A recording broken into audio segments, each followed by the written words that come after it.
At exactly 2:13 a.m., doctors inside a hospital in London officially declared a patient dead. His heart had stopped. His brain activity was gone. But 3 hours later, the security cameras recorded something that should have been impossible. The dead man opened his eyes. Rain fell steadily over the streets of London. Streetlights reflected across the wet pavement, creating long streaks of yellow light along the quiet roads. Most of the city was asleep. Apartments were dark. Shops were closed.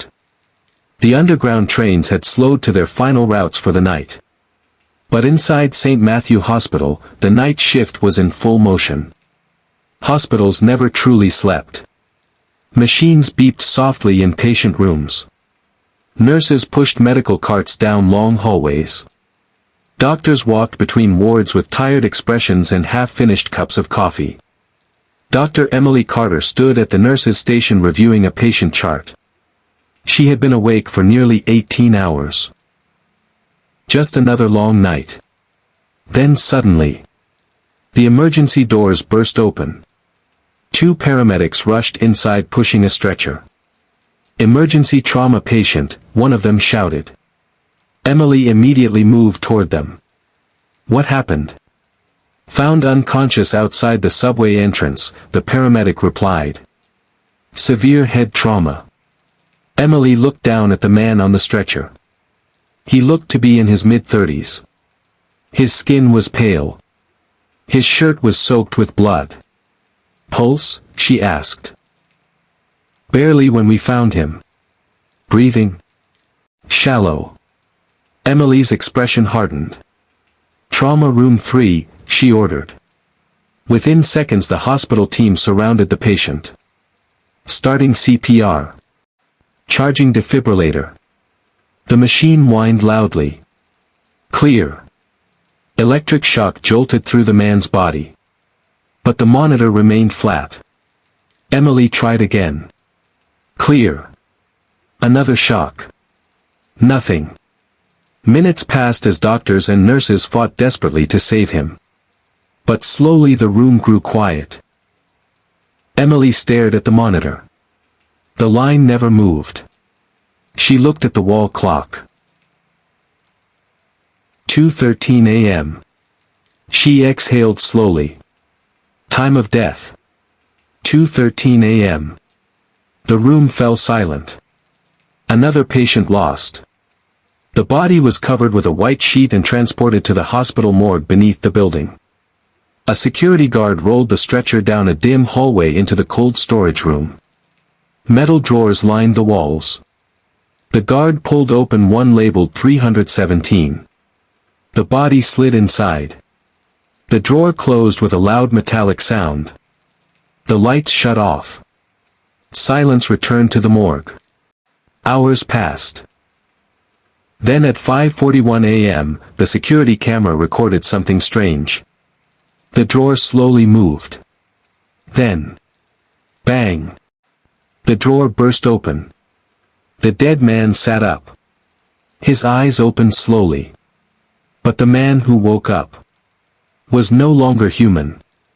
The first victim of the outbreak wasn't a doctor. It wasn't a patient. It was the hospital janitor, who simply asked, "Sir, are you okay?" Morning arrived in London. Sunlight slowly crept through hospital windows. Visitors arrived carrying flowers. Doctors prepared for surgeries. Everything looked normal. But deep inside the hospital basement, the man from drawer 317 wandered through the corridor. His body moved strangely. His breathing sounded like a low growl. A janitor pushing a cleaning cart turned the corner. He froze. "Sir." The man didn't answer. "Sir, are you a patient?" The man slowly lifted his head. His eyes were pale. Empty. Then suddenly, he lunged forward. The janitor screamed as the man tackled him. The attack was brutal. The man bit deep into his neck. Blood spilled across the floor. Within seconds the janitor stopped moving. But the screaming had already echoed through the hallway. Two nurses rushed toward the noise. They turned the corner. And froze. The man was crouched over the body. Eating. One nurse screamed. The other tried to run. But it was already too late. The infected man attacked again. And the outbreak had officially begun. At first, the doctors thought it was just panic. A violent patient, maybe a mental breakdown. But within minutes, the truth became impossible to ignore. Because the patients they were trying to save were turning into something else. Inside St. Matthew Hospital in London, the morning that had begun so normally was quickly unraveling into chaos. At first, the hospital staff believed the situation in the basement was simply a violent patient incident.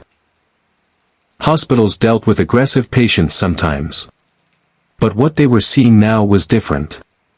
Very different. A nurse ran down the hallway toward the emergency desk, her uniform stained with blood. "He attacked them," she shouted breathlessly. Dr. Emily Carter looked up from her workstation. "Who attacked them?" "The patient from the basement." Emily frowned. "What patient?" "The one security reported earlier." "The man from the morgue." Emily's stomach tightened. Before she could respond, another scream echoed from deeper inside the hospital corridor. Then another. Soon the entire hallway filled with noise. Patients shouting. Doctors yelling orders. Security guards running toward the commotion. Mark Reynolds, one of the hospital security officers, rushed into the emergency ward holding a radio. "We've got multiple violent patients," he said urgently. "How many?" Emily asked. "At least 5. Emily stared at him. "How is that possible?" Mark shook his head. "I don't know, but they're attacking staff." At that exact moment, a loud crash echoed from the end of the hallway. Everyone turned. A hospital bed rolled violently into the wall. A patient wearing a hospital gown staggered into the corridor. His arms were covered in blood. And behind him, a nurse lay motionless on the floor. Emily moved toward him cautiously. "Sir, can you hear me?" The patient lifted his head slowly. His eyes were pale. Almost gray. And there was something deeply wrong with the way he moved. His body twitched unnaturally. "Sir, please sit down," Emily said. But the patient suddenly lunged forward. Emily barely stepped aside as he slammed into the wall. Security rushed forward. "Grab him!" Mark shouted. 2 guards tackled the man to the floor. But the patient fought with unnatural strength. His teeth snapped wildly as he tried to bite them. "Sedatives!" Emily shouted. A nurse rushed forward with an injection. But before she could reach them, another patient appeared in the hallway. Then another. Each one moving the same way. Stumbling. Growling. Blood covering their mouths. Emily felt a chill run down her spine. This wasn't normal aggression. Something else was happening. One of the guards suddenly screamed. The patient had bitten his arm. Hard. Blood soaked through the sleeve of his uniform. "Get him off me." The infected patient was finally restrained and sedated. But the damage had already been done. Minutes passed. The bitten guard sat against the wall breathing heavily. "You all right?" Mark asked. "Yeah," he said weakly. "It's just a bite." Emily knelt beside him and examined the wound. It looked bad. But something else worried her more. His skin already looked pale. "How do you feel?" she asked. "Cold," he replied. Then suddenly his body began shaking. Violently. "What's happening?" Mark asked. Emily's voice dropped to a whisper. "I don't know." The guard's breathing grew heavier. His eyes rolled back. Then suddenly, He grabbed Mark's arm and bit into it. Mark screamed as blood splattered across the floor. The other guards tackled him. But the man was no longer the same person. His eyes were empty. Animalistic. And he attacked anyone who came close. Emily backed away slowly. Her mind racing. She had seen infections before. But nothing spread this fast. And nothing changed behavior this drastically. Within minutes the hospital emergency ward became a battlefield. More patients began attacking staff. Some of them had been bitten. Others had simply been near the infected.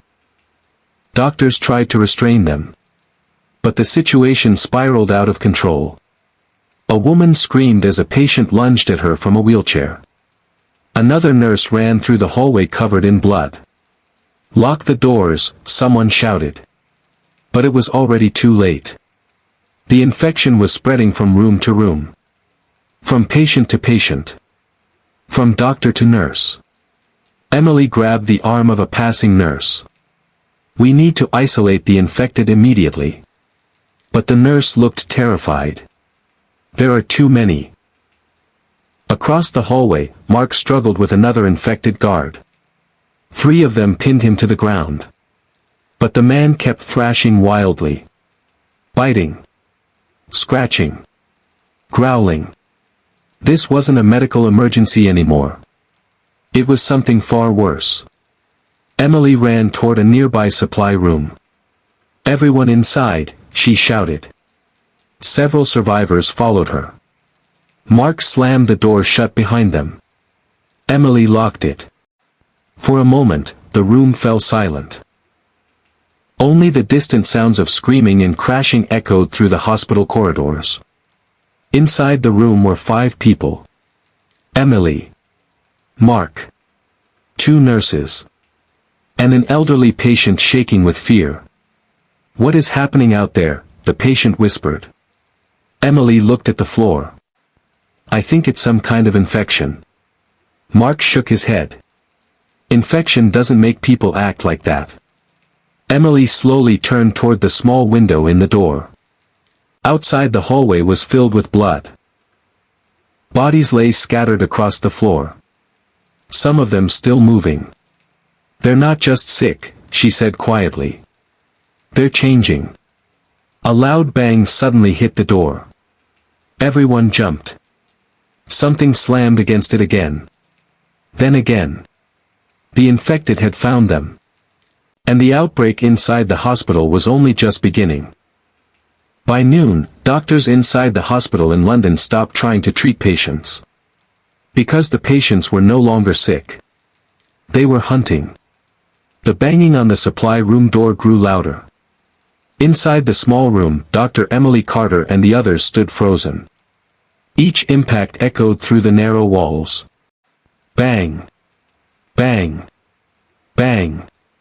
Something, or someone, was throwing their body against the door. The infected. Emily could hear their low growls outside in the hallway. Mark Reynolds, the hospital security officer, slowly stepped closer to the door and looked through the small glass window.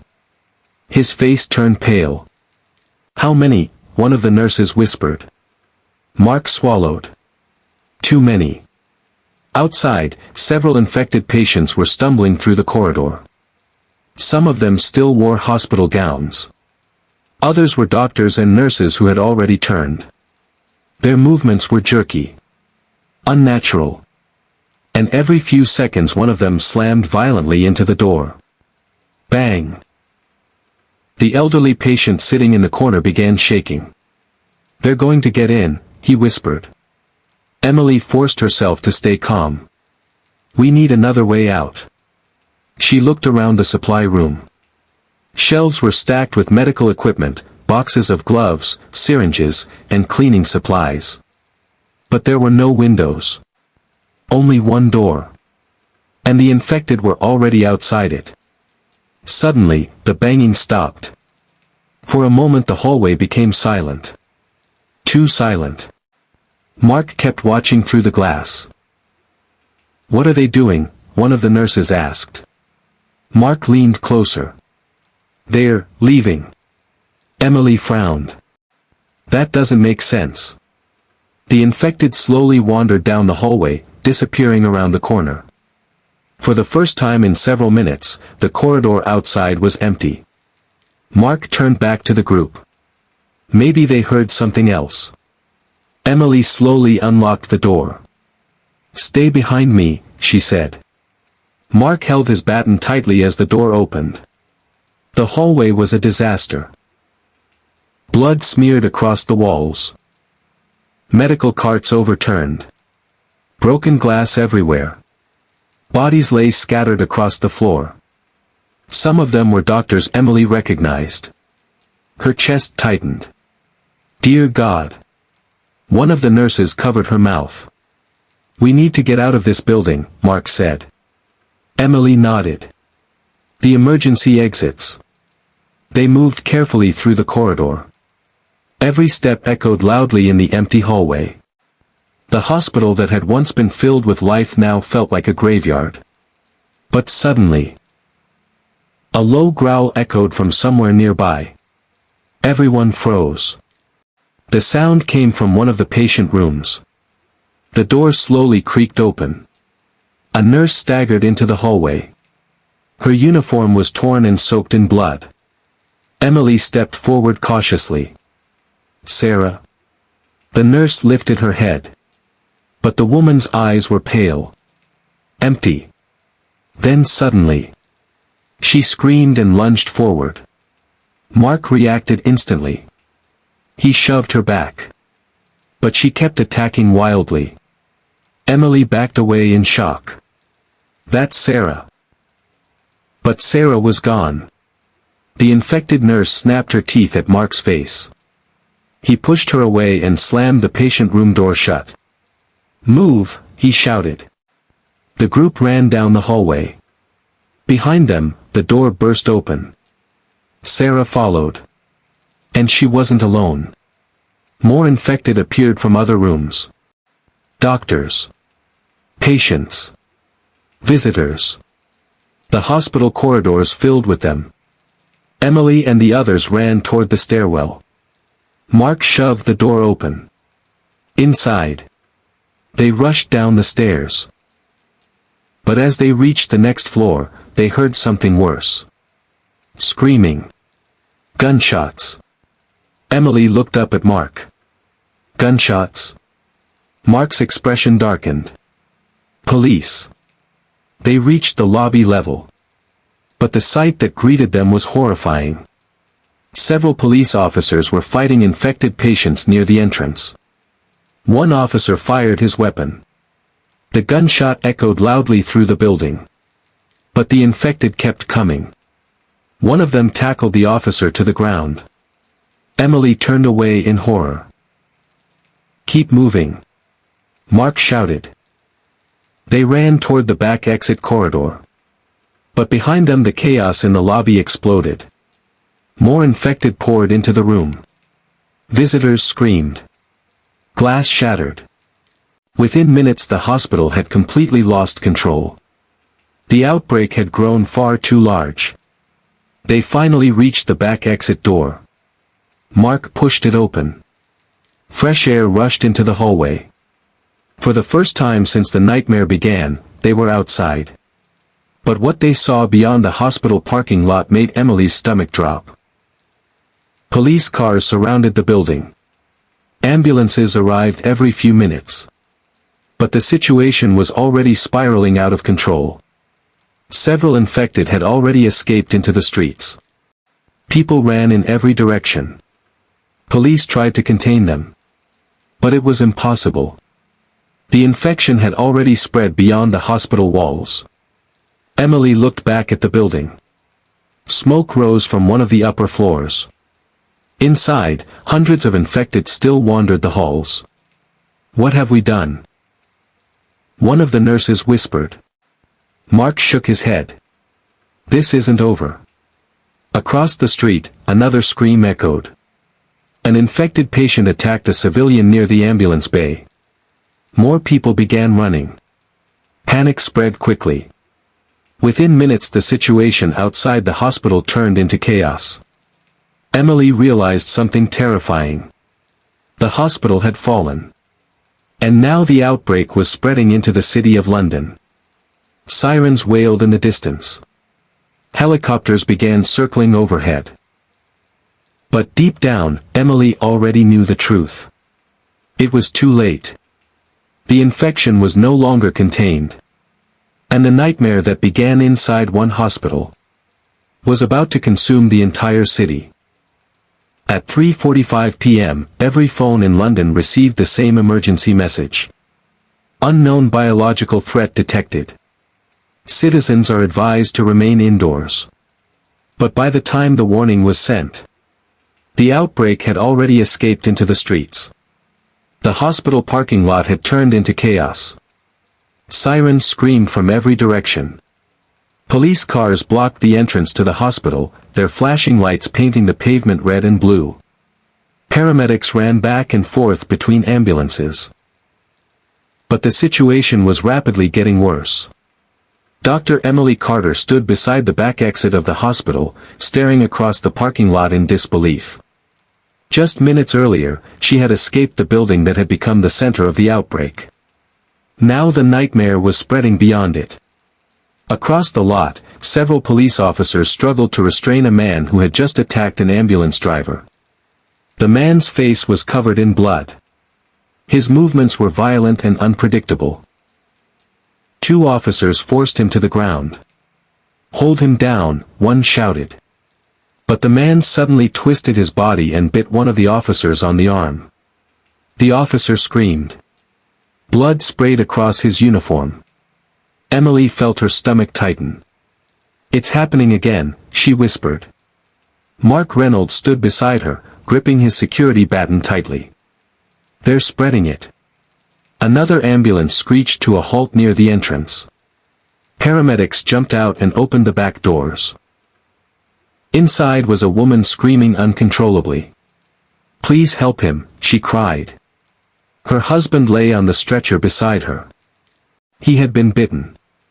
Several deep wounds covered his shoulder. The paramedics rushed him toward the emergency entrance. Emily stepped forward instinctively. "He needs isolation," she shouted. But no one was listening anymore. The hospital staff were already overwhelmed.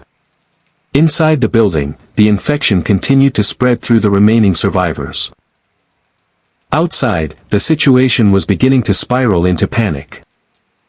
Across the street, a crowd of people had gathered behind the police barricades. They were filming with their phones. Some were shouting questions. Others simply stared in confusion. "What's going on in there?" someone yelled. No one answered. Then suddenly, a loud crash echoed near the ambulance bay. Everyone turned. The infected man who had been restrained earlier suddenly broke free from the officers. He tackled a paramedic to the ground. Screaming erupted from the crowd. The man bit into the paramedic's neck. Blood spilled onto the pavement. The police fired their tasers. But the man barely reacted. He kept attacking. Finally, one of the officers drew his weapon. A gunshot echoed across the parking lot. The infected man collapsed. For a moment, everything went silent. The crowd across the street stared in shock. Emily felt her heart pounding. That was the first time she had seen someone shot inside the hospital grounds. But deep down she knew it wouldn't be the last. Within minutes, the panic began spreading beyond the hospital. People in nearby streets began running. Rumors spread quickly. Someone said people are attacking each other. "I heard it's some kind of virus. My sister works in that hospital." Across the city of London, emergency services began receiving hundreds of calls. Reports of violent attacks. People biting each other. Strange behavior. Some reports sounded impossible. Others sounded terrifyingly real. Inside a nearby police station, officers scrambled to understand what was happening. Phones rang non-stop. Dispatch radios crackled with frantic voices. We have another attack reported near the hospital.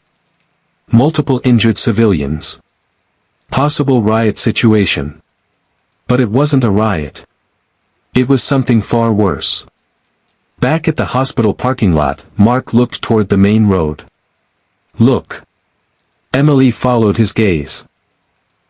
Several infected individuals were now wandering away from the hospital grounds. No one was stopping them. The police were too busy controlling the chaos in the parking lot. That's how it spreads, Emily said quietly. Mark nodded. They're getting into the city. At that moment, Emily's phone suddenly vibrated. She pulled it from her pocket. An emergency alert flashed across the screen. Emergency warning. Unknown biological threat detected in the city. All citizens must remain indoors. Emergency services are responding. Mark looked over her shoulder. That's not going to stop this. Emily knew he was right. Across the street, more people began running. Sirens echoed through the city. Helicopters appeared overhead. And somewhere far beyond the hospital, new victims were already being attacked. The outbreak was spreading faster than anyone expected. Emily stared at the crowded streets beyond the hospital gates. Just hours ago, everything had been normal. Now the city was beginning to collapse. What do we do? One of the nurses asked quietly. Emily looked back at the hospital. Smoke was rising from one of the upper floors. Inside the building, hundreds of infected still wandered the corridors. Outside, the streets were filling with panic. And somewhere in the growing chaos, the first infected man, the one who had awakened in the morgue, was still out there. If he wasn't stopped, this outbreak would not end here. It would spread across the entire city. And the people of London were about to face their darkest night.